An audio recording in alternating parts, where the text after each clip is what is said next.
Hello বন্ধুরা, কেমন আছো? আশা করছি ভালো আছো। আমরাও অনেক ভালো আছি। তো দেখো, আমি সকাল সকাল ঘুম থেকে উঠে স্নান করে নিয়েছি, আর আজকে মাথায় শ্যাম্পু দিয়েছি। তারপরে আমি এদিকে দেখো সিঁদুর করে নিচ্ছি। আর তোমরা প্লিজ ভিডিওটা শেষ পর্যন্ত দেখো, আশা করছি তোমাদের অনেক ভালো লাগবে। আর আজকে আমি কি কি রান্না করছি সবটাই তোমাদের সঙ্গে শেয়ার করব। আর তোমরা প্লিজ সবটা দেখতে থাকো। তো দেখো, এদিকে আমি সকালবেলা বিছানাটা তুলে নিচ্ছি। বিছানাটা একদমই নোংরা হয়েছিল, সেটাকে ভালো পরিষ্কার করে নিচ্ছি। দিয়ে দেখো, মশারি তুলতে তুলতে ভাবছিলাম আজকে কি রান্না করব। তো ভাবতে ভাবতেই আমাকে সবজি এলো। আজকে রান্না করবো কচুর ফুল। তো তোমরা কে কে কচুর ফুল খাও অবশ্যই কমেন্ট করো। আর সকালে দেখো আমি রুটি ভেজে নিয়েছি, সাথে চা। আর এদিকে কিছু জামা কাপড় সকালে কেচে দিয়েছিলাম, সেগুলোকে ভালোভাবে ধুয়ে নিয়ে মেলে দিচ্ছিলাম। তো দেখো, এদিকে আমি জামা কাপড়গুলো মেলছিলাম, আর ছেলে কিভাবে দুষ্টুমি করছিল। তো তোমরা দেখতে থাকো। এদিকে দেখো, আমি গিয়ে জামা কাপড় মেলছি, আর এদিকে ছেলে আমার সঙ্গে দুষ্টুমি করছে। তারপরে এদিকে দেখো, বাজার থেকে কচুর ফুল নিয়ে আসছে বর। সেটাকে এবার আমার রান্না করতে হবে, সেটাই তোমাদের সঙ্গে শেয়ার করব। কিভাবে আমি কচুর ফুলটা রান্না করি সবটাই তোমরা দেখতে থাকো।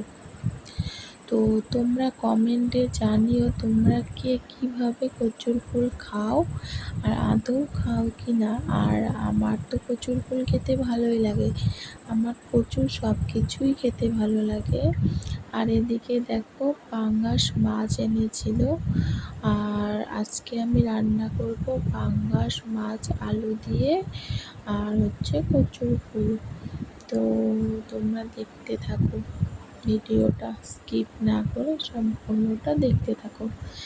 এদিকে দেখো, মাছগুলোকে ভালোভাবে ধুয়ে লবণ হলুদ দিয়ে মেখে মাছটাকে আগে ভেজে নিব।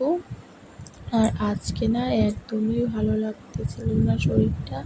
সকাল থেকে ঘুম থেকে উঠে চা খেয়ে দিয়ে আমি অনেকক্ষণ বসেছিলাম। ছেলে তো ঘুমিয়ে পড়েছে, কিন্তু আমি একটা কাজও করিনি, বসেছিলাম। আর আজকে মেয়ে স্কুলে গেছে ঠিকই, ওরও যাওয়ার ইচ্ছা ছিল না, আমি ওকে জোর করে পাঠিয়েছি। বলছে অনেক দিন থেকে স্কুল যাস না, আজকে স্কুলটা যা। তো মেয়েকে ভাত, আজকে স্কুল যাওয়ার সময় আমি ওকে ভাত দেইনি বলতে ভুল হবে। কালকের বাসি ভাত ছিল, সেটাকেই দিয়েছিলাম, একবার দুবার খেয়ে চলে গেছে। আজকে আমি আর ভাত রান্না করিনি স্কুল যাওয়ার সময়। তো এদিকে দেখো, আমি মাছটাকে ভেজে নিয়েছি। তারপরে আমি এখানে মাছের জন্য পেঁয়াজ আর কাঁচা লঙ্কাকে ভালোভাবে ভেজে টুকরো করে রাখা আলুগুলো দিয়ে জিরা বাটা দিয়ে ভালোভাবে সিদ্ধ করে মাছগুলো দিয়ে নামিয়ে নেব। মাছের ঝোলটা আমি এভাবেই রান্না করি। আর যেহেতু আমার বাচ্চা আছে, ঝাল খেতে পারে না, সেহেতু আমি সবসময় গোটা লঙ্কাই ব্যবহার করি। তোমরা যারা ঝাল খাও তারা ঝাল দিতেই পারো। আর তাছাড়াও আমার বড় ঝাল খেতে পারে না, তার জন্য আমাকে ঝাল কমই দিতে হয়। আমি গোটা লঙ্কা দিই কেন, আমি যখন ভাত খাই আমি এগুলোকে ভালোভাবে লঙ্কাগুলোকে টিপে নিয়ে ভাত খাই। আমি আবার ঝাল খেতে খুবই ভালোবাসি।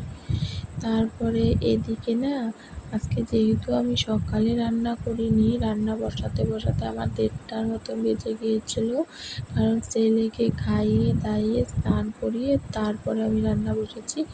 আর ছেলেকেও আজকে আমি ভাত দেইনি, ছেলে আজকে চালের গুঁড়া খেয়েই ঘুমিয়ে পড়ছে। আর এদিকে দেখো যে তোমাদের বললাম কচুর ফুলটা রান্না করব, তার জন্যে কড়াইয়ে কিছুটা তেল দিয়ে কাঁচা লঙ্কা রসুন দিয়ে আমি কচুর ফুলটাকে দিয়ে দিব।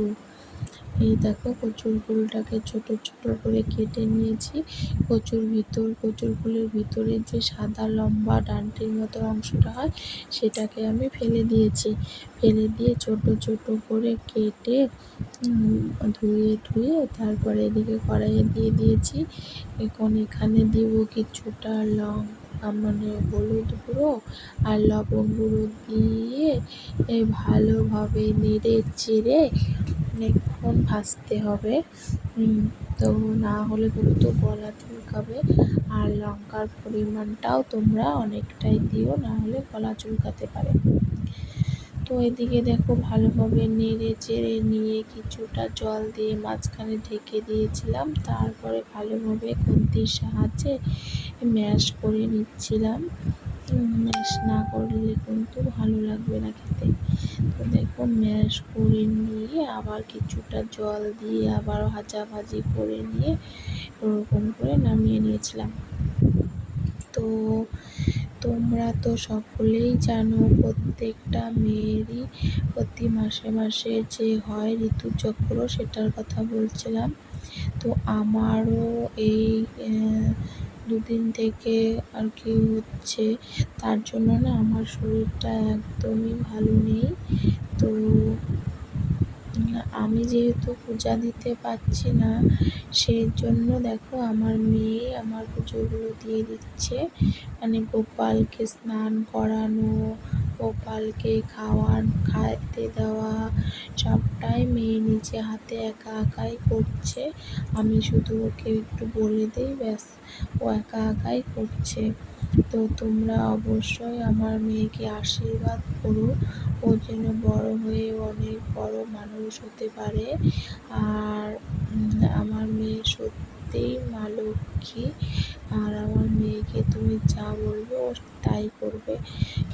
সোনা মেয়ে আমার। দেখো এদিকে গোপালের বাসন ধোয়া, তারপরে ওকে খাইতে দেওয়া, স্নান করানো, গোপালের জামা কাপড় ধুয়ে দেওয়া, সন্ধ্যাবেলা সন্ধ্যাবাতি দেওয়া, আবার সন্ধ্যাবেলা গোপালকে সেবা দেওয়া, আবার গোপালকে ঘুম পাড়িয়ে দেওয়া রাত্রে, আবার সকালে উঠে ঘুম থেকে উঠানো, সবটাই আমার মেয়ে নিজে হাতে করে। এদিকে দেখো তুলসী পাতাতে চন্দন বেটে নিয়ে গোপালকে চরণে দিচ্ছে, গুরুদেবের চরণে দিচ্ছে। ও বলছিল মা সব ঠাকুরকেই দে। আমি বলছি না, সব ঠাকুরকে দিতে হবে না, তুই শুধু গোপাল আর গুরুদেবকেই দে, তাহলেই হবে। তো ভিডিওটা এখানেই শেষ করছি। কেমন লাগলো অবশ্যই কমেন্টে জানিও। ভালো লেগে থাকলে প্লিজ সাবস্ক্রাইব করে দিও। আর তোমরা বলো আর কি কি রেসিপি জানতে চাও। টাটা।